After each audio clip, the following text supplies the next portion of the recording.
Bueno, estamos acá con el licenciado Gustavo Maglio, magíster en dirección de empresas, director de DeltaNet Consulting, productor de seguros. Exactamente. Me inquietó saber que sos todo esto, pero además productor de seguros. ¿Cómo es que un productor de seguros llega a ser un capacitador, un experto en PNL y en coaching? Bien, gracias Marcelo, gracias por haberme convocado.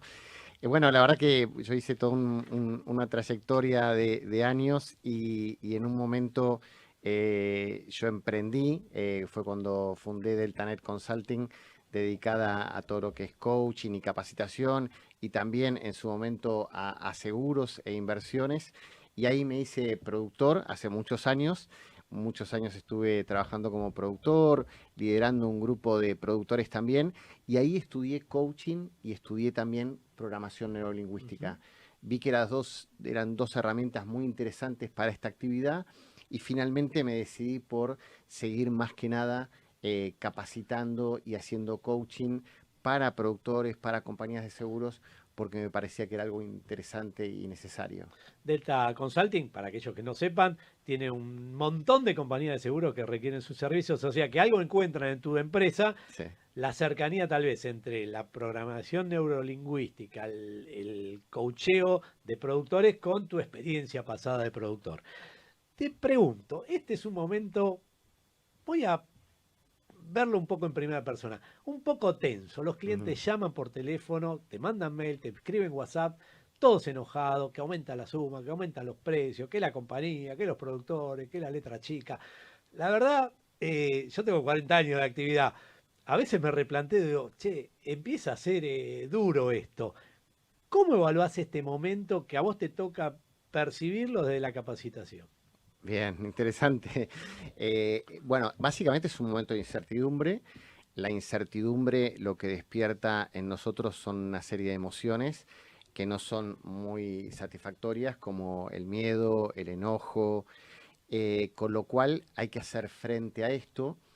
Ahí hay una serie de personas que están acostumbradas a manejarse por una vía escrita, como puede ser WhatsApp o mail, y ahí nos damos cuenta que el mail y el WhatsApp tienen una serie de inconvenientes Ujú. que tienen que ver con no poder percibir realmente qué le está pasando al cliente y que el cliente no pueda percibir lo que le dice el productor.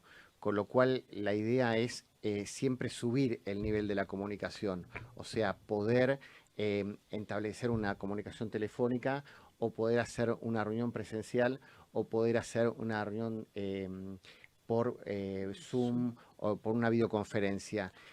Eso es interesante también para poder hacer eso, poder detectar cómo es mi cliente. Ujú.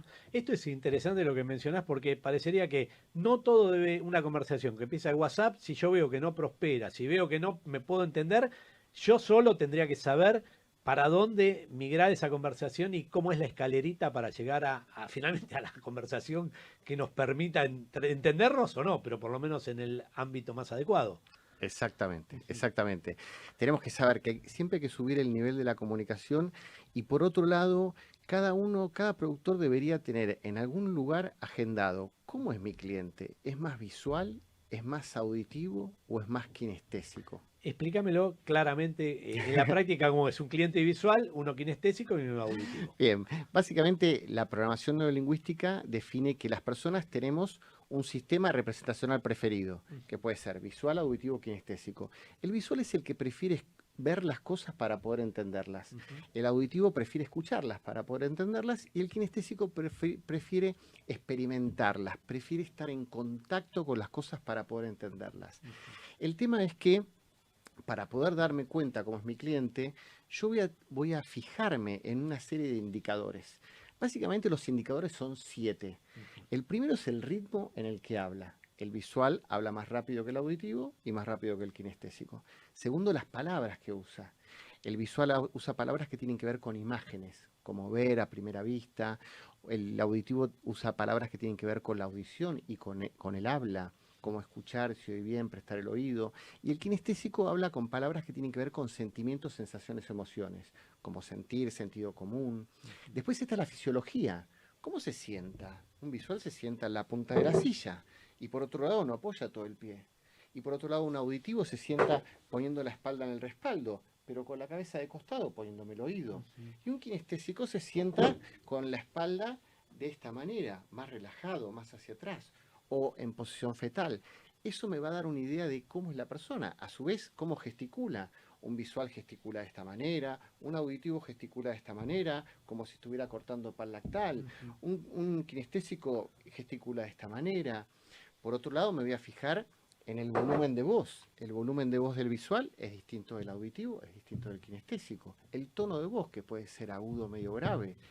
¿Cómo mueve los ojos cuando le hago preguntas? Esos son los accesos oculares y me permiten saber cómo es esa persona. Y por último, la distancia que prefiere tener de mí. Hay gente que prefiere estar más lejos, hay gente que prefiere estar más cerca. Y es importante que yo lo detecte para no incomodar a mi cliente. Todo esto, ¿cuánto tiempo lleva en un programa de los que dicta Delta Consulting aprenderlo? Porque la verdad que si lo aprendes de a uno es como que, bueno, más o menos uno te queda, pero diste tantas opciones que ¿cuánto tiempo lleva aprenderlo? Meterlo dentro de vos y decir, bueno, con una adecuada capacitación lo saco. Este es de tal de estilo, este es de otro, este es de otro. Exactamente. Mira, es interesante lo que preguntas. Nosotros tenemos 3 niveles para poder manejarse con todas estas cosas. En el primer nivel lo que vemos es exactamente esto. ¿Cómo hago para detectarlo y cómo hago para establecer rapport con la persona? Y es un nivel que lleva 8 horas, tiene una duración de 8 horas. Muchas veces lo dictamos, últimamente lo estamos dictando online. Son 3 encuentros de 2 horas y media, que se puede hacer semanal. Y la idea justamente es que entre un encuentro y otro haya práctica. Hay que tener en cuenta que todo esto de la programación neurolingüística es algo simple, pero requiere de práctica. Por eso lo que hacemos no es un curso, es un taller donde ahí se practica, donde ahí se hace roleplay, donde ahí filmamos a ver qué pasó, qué no pasó y lo discutimos. En la experiencia que vos tenés, el productor que accede a estas prácticas, ¿notás que mejora, te manifiesta, che, mejoré fuertemente, ya no me peleo tanto con mis clientes, o doy mejores argumentaciones, o cierro mejores ventas? No sé, donde estaba la dificultad empieza a encontrar soluciones. Mejora mucho porque primero él se da cuenta que él es distinto a los demás. Y él se da cuenta que, por ejemplo, yo soy visual. Para mí es más fácil hacer un negocio con un visual. Ahora, si yo solo cierro negocios con visuales, me estoy perdiendo una gran parte del mercado, que son los auditivos y los kinestésicos. Entonces ahí el productor se da cuenta, espera, yo no me quiero perder una parte del mercado porque yo sea visual o auditivo o kinestésico. Y por otro lado se da cuenta que llega a mejores acuerdos con la persona, que llega a establecer mayor confianza con la persona y que llega a que la persona sienta el ganar-ganar. O sea, uno de los preceptos de la PNL es que ambos ganemos en esta interacción. Para que ambos ganen en la interacción, yo tengo que hacerle sentir a la persona que está ganando. Porque la otra persona no es un experto, el cliente no es un experto en este tema. ¿Cuál sería la recomendación que le das a un colega hoy que está en este panorama? Che, no hay repuesto, el cliente se queja, no hay talleres, aumentó la cuota, aumentó el auto, pero aumentó la cuota, pero yo no tengo plata y vos tenés que solucionarme este tema. Casi hoy me lo decía acá un colega, dice hay que tomar una postura OM, ¿viste? En este momento para Exacto. atender. Son todos palos y pocas caricias. ¿Cuál sería tu recomendación a ese productor? ¿Qué es lo primero que tiene que hacer? Tal vez no teniendo hoy esta formación. ¿Cómo lo podemos ayudar? Exactamente. Bueno, ahí lo que usamos junto con la programación neurolingüística es la inteligencia emocional. La inteligencia emocional tiene que ver con poder gestionar mis emociones y también gestionar las emociones del cliente. Y ahí básicamente la idea es que yo siga una serie de pasos para manejar mis emociones. Incluso cuando la gente viene al curso le damos una aplicación para que tengan su celular para manejar sus emociones y a su vez manejar las emociones del cliente. Entonces, en un caso como vos planteás, que viene un cliente que está enojado, por ejemplo, lo primero que yo tengo que tener en claro es, tengo que establecer empatía, sintonía con esa persona y tengo que tratar de reconocer qué le está pasando. ¿Es una persona que está en duelo porque perdió algo? ¿Es una persona que está enojada porque pasó algo? Bueno, pongamos que sea enojo. Bien, después lo que tengo que hacer es poder aceptar esa emoción. La emoción que más cuesta aceptar en el otro es el enojo. Usualmente nosotros nos enojamos porque el otro se enoja Y eso es lo que no tiene que ocurrir. Ujú. Yo tengo que ser empático y tener compasión por esa persona que está enojada. Y no tengo que juzgar para nada por qué o de qué manera está enojada. El tercero tiene que ver con poder desactivar lo que le está pasando a esa persona. Esa persona químicamente tiene un exceso de cortisol y un exceso de adrenalina en su cuerpo que tiene que bajar para que esa persona se pueda tranquilizar. Ujú. Entonces, a través del acompasamiento, de una serie de palabras que uno le tiene que decir a la persona, puede lograr que esa persona baje y darle tiempo a que baje ese cortisol. Por otro lado, cuando terminamos con eso, ahí yo puedo recién poder indagar qué Ujú. es lo que pasó, qué es lo que te está pasando, qué es lo que quisieras que nosotros hagamos para vos. Y ahí fundamentalmente es la escucha. Y te diría que la escucha es un tema crítico y difícil, a pesar de que pensamos que es fácil. Ujú. ¿Por qué? Porque yo te hablo de la escucha activa, y la escucha activa significa escuchar al 100%. Y la mayoría de las personas, cuando escuchamos, en realidad estamos pensando qué le voy a contestar.